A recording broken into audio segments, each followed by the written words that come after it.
महात्मा बुद्ध एक गांव में ठहरे हुए थे।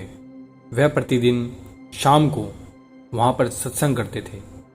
भक्तों की भीड़ होती थी क्योंकि उनके प्रवचनों से जीवन को सही दिशा का बोध प्राप्त होता था। बुद्ध की वाणी में गजब का जादू था। उनके शब्द भक्तों के दिल में उतर जाते थे।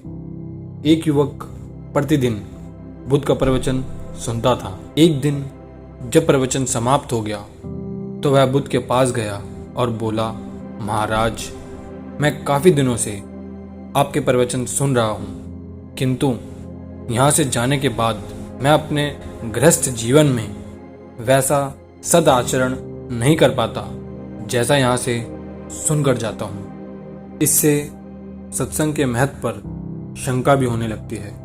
बताइए मैं क्या करूँ? बुद्ध ने युवक को बांस की एक टोकरी देते हुए उसमें पानी भरकर लाने के लिए कहा। युवक टोकरी में जल भरने में असफल रहा। बुद्ध ने यह कार्य निरंतर जारी रखने के लिए कहा।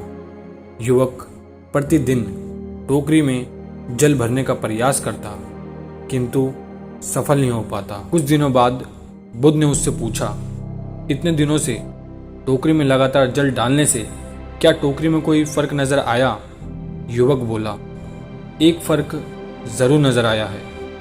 पहले टोकरी के साथ मिट्टी जमा होती थी, अब वह साफ दिखाई देती है। कोई गंदगी नहीं दिखाई देती और इसके छेद पहले जितने बड़े नहीं रह गए, वह बहुत छोटे हो गए हैं। तब बुद्ध ने उसे समझाया, यदि इसी तरह उसे पानी में निरंतर डालते रहोगे तो कुछ ही दिनों में यह छेद फूलकर बंद हो जाएंगे और टोकरी में पानी भर पाओगे।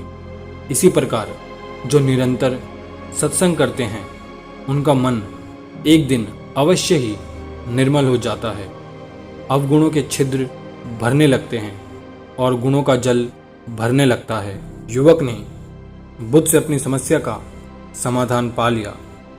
निरंतर सत्संग से दुर्जन भी सज्जन हो जाते हैं, क्योंकि महापुरुषों की पवित्र वाणी से उनके मानसिक विकारों को दूर कर उनमें सद्विचारों का आलोक प्रसारित कर देती है।